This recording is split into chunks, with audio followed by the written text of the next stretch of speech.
suis Cathy Épouse-Billard, représentante à l'Assemblée depuis 2004 et conseillère municipale de la commune de Mahina. Donc je me suis inscrite dans 3 domaines au niveau de l'état général, 3 thèmes. Le premier concerne les équipements structurants et développement durable. Le troisième, développement endogène et économique du pays. Et le troisième thème sur la culture. Donc le premier thème, pourquoi avoir choisi le thème équipements structurants et développement durable de ces états généraux? Cela concerne surtout l'environnement qui m'intéresse beaucoup. Je constate quand même que depuis un certain temps, on n'arrête pas de détruire nos montagnes pour agrandir nos routes.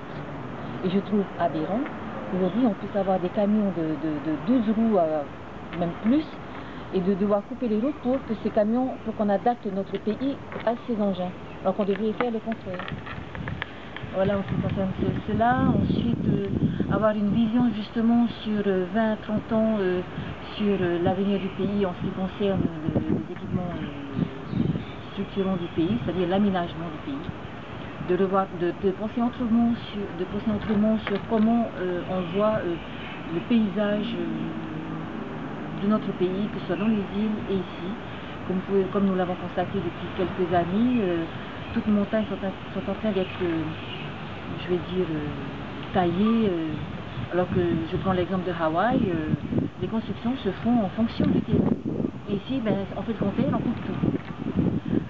Voilà, en ce qui concerne le deuxième thème, le premier thème. Le deuxième thème, en ce qui concerne le développement endogène et économique, étant issu d'une famille d'agriculteurs et de pêcheurs, j'ai moi-même grandi dans l'élevage avec mes sœurs et mon père, et donc on n'a pas assez développé nos ressources économiques propres du pays, et j'aimerais que justement dans les années à venir, même le plus proche, d'ici 4-5 ans, qu'on puisse s'autosuffire au niveau alimentaire et développer de plus en plus nos ressources propres du pays, comme la pêche et l'agriculture surtout. Le troisième thème, sur la culture, je m'intéresse à ma culture parce que ça fait partie, nous sommes un seul et même peuple, et j'estime que moi je fais partie de la génération où mes parents ne m'ont pas du tout parlé dans la langue autochtone, c'est-à-dire la langue tahitienne. Ma mère étant Omutu et Mangarivienne ne m'a jamais parlé en Omutu ou Mangarivien, et mon père jamais en tahitien. Il a fallu que l'on revienne en Polynésie parce que mon père étant militaire de carrière, nous avons voyagé du monde et surtout en France. Il a fallu qu'on nous apprenne, qu'on revienne à Tahiti, pour qu'on demande comment on se dit tel ou tel produit en tahitien. Et arrivé ici, tout le monde parlait français que tahitien.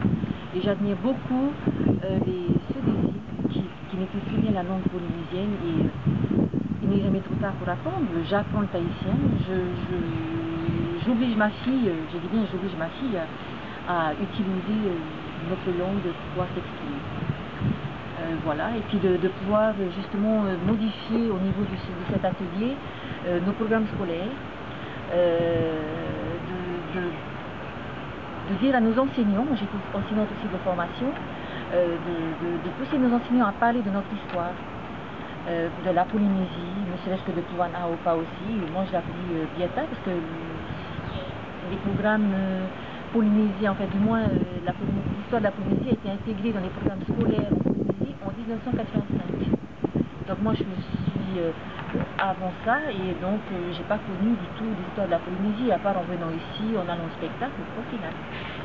Donc j'espère pouvoir apporter mon point de vue justement sur ce développement au niveau de l'éducation, et pourquoi pas obtenir la compétence sur nos programmes scolaires en Polynésie, lors de ces états généraux. En conclusion, je voulais aussi m'inscrire dans le domaine sur l'après-nucléaire, mais bon, je laisserai la place à mes autres collègues. Je sais que Mme Hirschhorn y sera, et je compte sur elle justement pour pouvoir défendre le dossier de Pouvana pour sa réhabilitation dans cet atelier.